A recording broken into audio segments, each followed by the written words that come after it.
Michael had always wanted a place of his own, a quiet escape from the chaos of city life. When he found the house, a towering Victorian relic at the end of a forgotten street, it felt like fate. The price was impossibly low, the architecture breathtaking, and though it had been abandoned for years, the structure was solid. The real estate agent mentioned minor foundation issues, but Michael barely listened.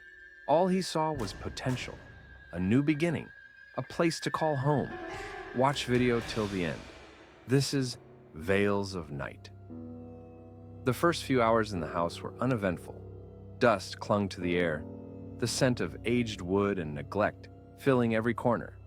The floorboards creaked beneath his steps, but that was expected in a house this old. As the evening settled in, Michael unpacked the essentials, making the living room somewhat livable. He poured himself a drink, sat on the worn-out couch left behind by the previous owner, and let the silence wrap around him like a comforting blanket. By midnight, exhaustion took over. The day had been long and sleep came easily at first. But something woke him, a noise. Low, steady, almost imperceptible at first. He stirred, listening in the darkness. Then he heard it again, a deep, rhythmic sound. Inhale, exhale. His groggy mind struggled to make sense of it. Was it the wind? The old pipes?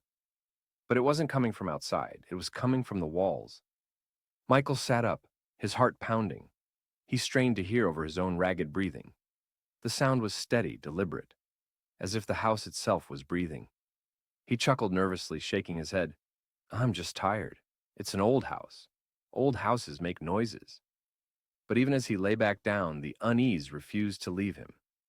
The sound never stopped.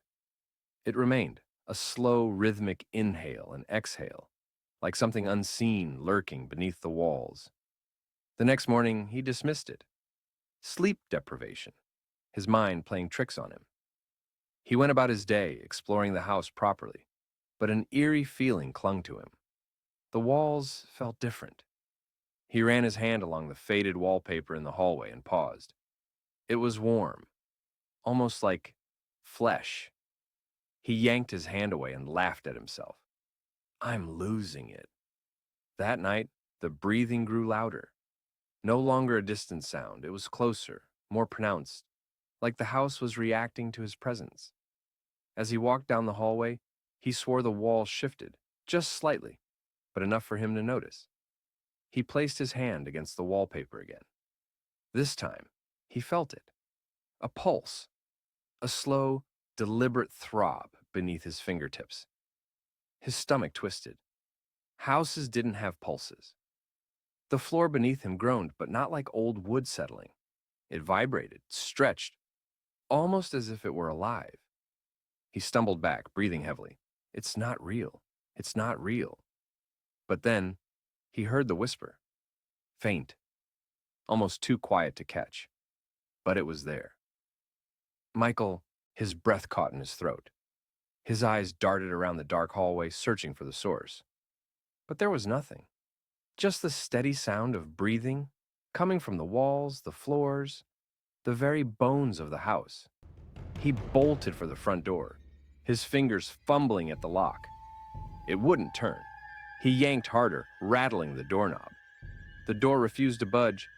He tried the windows, but they were sealed shut, unmovable. Panic clawed at his chest. He wasn't just imagining things. The house didn't want him to leave. The breathing grew louder. The walls pulsed, the floor trembled. The ceiling seemed lower than before, closing in, constricting. He stumbled backward, his back hitting the wall, and to his horror, he felt it move. Something shifted beneath the wallpaper. A bulging mass slithered just under the surface, pressing outward like something trying to break free. The whispers returned, more voices now overlapping, desperate. Help us. Run! But he couldn't. The house was alive, and it was hungry. The walls surged inward, the ceiling pressing closer. Michael gasped, feeling the air grow thin. It wasn't just breathing anymore. It was suffocating him. He clawed at the walls, the wallpaper peeling away beneath his fingers. But what lay beneath wasn't plaster or wood. It was skin.